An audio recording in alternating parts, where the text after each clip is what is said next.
Number one, you again are one to me are one of the channel visionaries out there. What do you see, top five challenges to be in the channel moving forward? It's a great question. So this radical shift of customer buying journey, the changing decision makers, whether you're a vendor, whether you're a partner, whether you're a distributor, I predict this will be the biggest change to happen in 35 years. I agree 100%. Yep. It's not technology. It's not your business model. It is somebody has moved your cheese in terms of how the technology is going to be installed. First and foremost, that's the biggest challenge. Number two is vectors. It's not good enough anymore to read HIPAA or high tech. You have to be vectorized.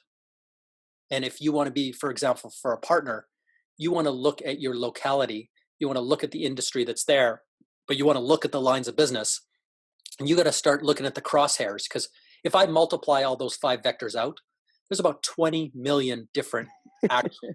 I know. So, I mean, you can't be all things to all people, but you got to start thinking of the two or three. Look back on your customer list, look back on your skill sets and where you've been successful. You're going to quickly find, and this is for vendors too, you're going to quickly find two, three, four, half dozen, a dozen places that you really shine. It's just your solution seems to be competitively head and shoulders above, and you have success there. Yep. So start building your marketing around that. Start building the case studies, start building the outreach, start influencing the influencers in that market, but start getting into those vectors. Because again, verticalization is over. Vectorization is where we're going. So that's number two. Number three, and a huge impact, is there's demographic headwinds on the channel. So the majority of the channel, and this is for telecom and PC, and PCs, comes from my Lenovo background, and IT. The majority either started in the early 80s, kind of with Apple, and then obviously IBM, where the channels really built, and Compaq really set it on fire in the 80s, or in the early 90s with Microsoft, which turned into an MCSE, Windows NT, and then to small business server. Those are the two places that really ignited this channel. The fact is that's 35 or 25 years ago. You add that on to age, and most of the trade shows we go to, are filled with aging baby boomers. Mm-hmm. You see a lot of gray hair in the room, and you see people that are, perhaps in their early 60s or late 50s that are running the majority of these 162,000 firms. And this is worldwide, running the majority of 500,000 firms run worldwide. So a couple things have happened to them. One is that their businesses aren't worth as much as they thought. There is no multiple on revenue, and they're not going to retire with a multi-million-dollar check.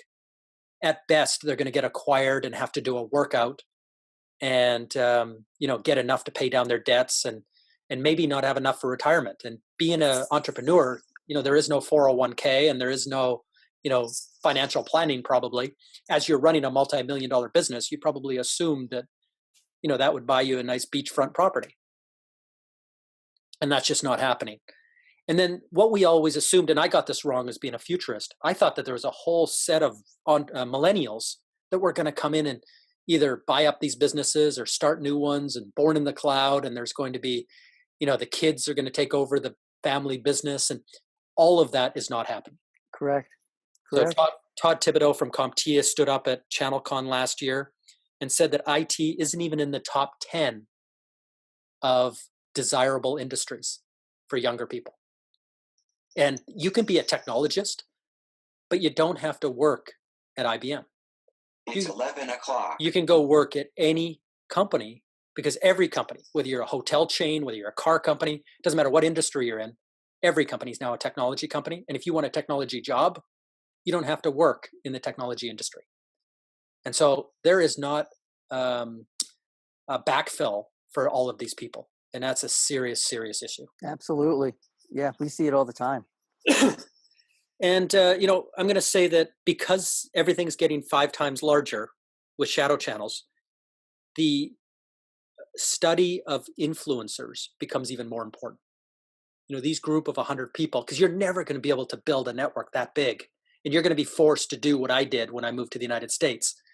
And you're not going to have 20 years of background to go and leverage. You're going to have to start net new and join new communities, and you're going to have to influence new people in new places, and you're going to have to do it quick.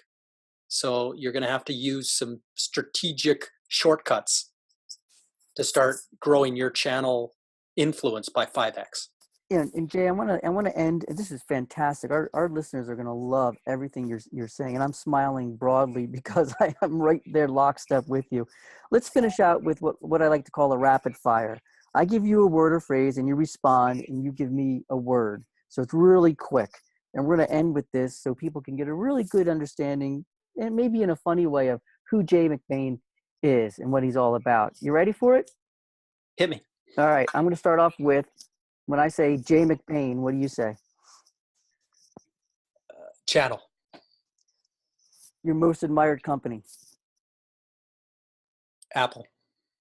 Your most admired person. My father.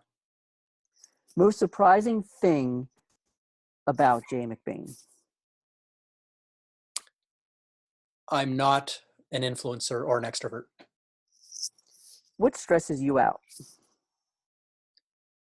Disorganization. What drives you? Probably to figure things out. Jay, I really enjoyed this. This was fantastic. We need to do many, many more of these. For everybody listening, look for this on our Channel Masters course. We have Jay as well as several other influencers, if you will, out in the channel. I think you're going to love listening to this recording time and time again. Jay, again, I'd like to thank you so much. I look forward to many more conversations with you and getting together with you. Jay, thanks so much. Thanks, Keith. Pleasure to be here.